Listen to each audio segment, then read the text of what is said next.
নমস্কার সবাইকে।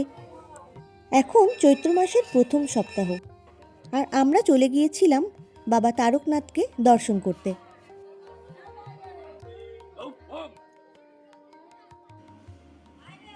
আমি কিভাবে তারকেশ্বরে পৌঁছেছিলাম আর সেখানে পুজো দেওয়ার সমস্ত নিয়মাবলী আর কোন কোন দিন বাবাকে স্পর্শ করে জল দেওয়া যাবে না, সেই সমস্ত ইনফরমেশন আমি আপনাদের সাথে এই ভিডিওতে শেয়ার করব।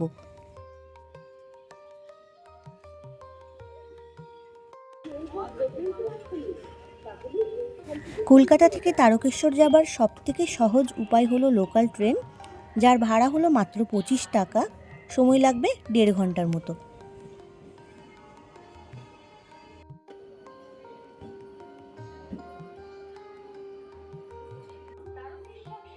স্টেশনে পৌঁছে ফ্লাইওভার দিয়ে উঠে 1 নম্বর প্ল্যাটফর্ম থেকে স্টেশন থেকে বাইরে বেরিয়ে আসতে হবে।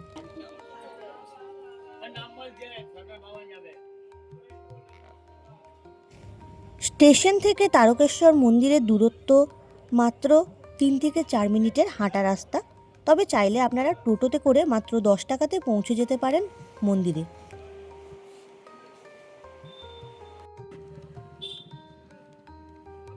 এটা হলো তারকেশ্বর স্টেশন, আর এখানে আপনারা টোটো পেয়ে যাবেন। স্টেশনের উল্টো দিকে এই রাস্তা বরাবর একটু হেঁটে গেলেই দেখতে পাবেন কেশি ঘোষের এই দোকান। এখান থেকে ডান দিকে ঘুরে যাবেন।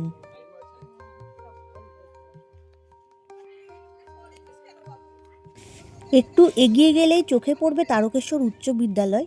এর ঠিক বাঁ দিকে সামনেই দেখতে পাবেন নেতাজি সুভাষচন্দ্র বসু তরুণ।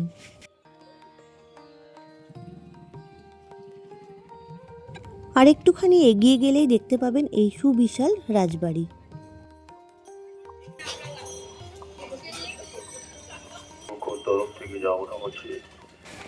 এই রাজবাড়িতে প্রসাদ বিতরণ করা হয়, কুপন মূল্য মাত্র 50 টাকা।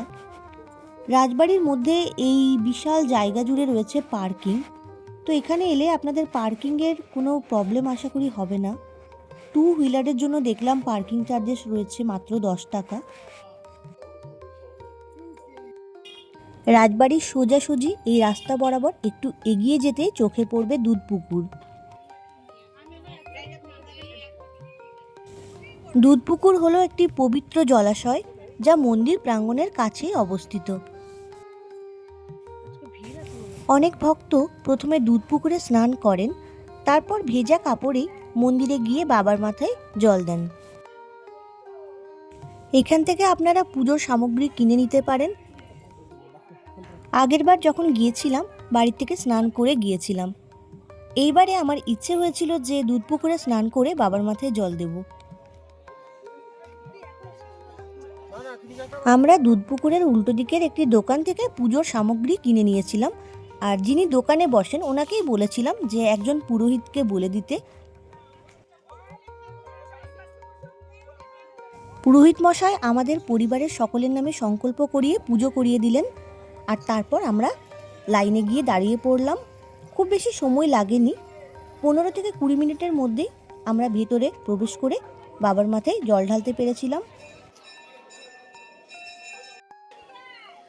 আমাদের পরম সৌভাগ্য যে আমরা গর্ভগৃহে প্রবেশ করে বাবার মাথায় জল ঢালতে পেরেছিলাম। তবে রবিবার, সোমবার, সরকারি ছুটি, পূর্ণিমা তিথি এবং কিছু বিশেষ তিথিতে বাবাকে স্পর্শ করে জল দেওয়া যাবে না। মন্দিরের মধ্যে ফটো বা ভিডিওগ্রাফি করা অ্যালাউ নয়, তাই আমরা মন্দিরের সামনে কোনো ভিডিও করতে পারিনি। মন্দির সকাল 6:30 থেকে 9টা পর্যন্ত খোলা থাকে, তারপর কিছুক্ষণের জন্য মন্দির বন্ধ করা হয়, তারপর আবার 11:30 থেকে বেলা 1:30টা পর্যন্ত মন্দির খোলা থাকে। এই সময়ের মধ্যে আপনারা বাবার মাথায় জল দিতে পারবেন। বিকেলে বা সন্ধ্যাবেলায় এলে বাবাকে শুধু দর্শন করতে পারবেন। গতবার যখন তারকেশ্বর গিয়েছিলাম তখন আমার হাজব্যান্ডকে খালি গায়ে গর্ভগৃহে প্রবেশ করতে বলা হয়েছিল, কিন্তু এইবার কোনো সেরকম বাধ্যবাধকতা দেখলাম না। আমার হাজব্যান্ড শার্ট পরেই গর্ভগৃহে প্রবেশ করে বাবার মাথায় জল ঢালতে পেরেছিল। পুজো দেওয়ার পর আমরা কিছুটা এগিয়ে এসে এই নিরামিষ হোটেলে খাবার খেয়েছিলাম, মানে ব্রেকফাস্ট করেছিলাম। তো তারপর আমাদের 8:50-এর ট্রেন ছিল, তো মোটামুটি ঠিকঠাকই ছিল খাবার। আর এই হলো আমাদের সারাদিনের গল্প। সারাদিন বলবো না, আমরা দুপুর 12টার মধ্যে চলে এসেছিলাম বাড়ি। আর খুব সুন্দরভাবে পুজো দিতে পেরেছি, বাবাকে দর্শন করতে পেরেছি, জল ঢালতে পেরেছি। ফাঁকায় ফাঁকায় পুজো করতে গেলে সপ্তাহের মাঝে যে কোনো দিনে আসুন, আর অবশ্যই ভোরবেলা আসুন। মন্দির থেকে পায়ে হাঁটা দূরত্বেই রয়েছে অনেক হোটেল। আপনারা যারা দূর থেকে আসবেন তারা এখানে থাকতে পারেন, কোনো অসুবিধা হবে না। আজ এই পর্যন্তই। জয় বাবা তারকনাথ। আবার দেখা হবে নতুন এক ভ্রমণের গল্পে। ভিডিও ভালো লেগে থাকলে লাইক করবেন, কমেন্ট করবেন আর চ্যানেলটিকে সাবস্ক্রাইব করে পাশে থাকবেন। ধন্যবাদ, ভালো থাকবেন।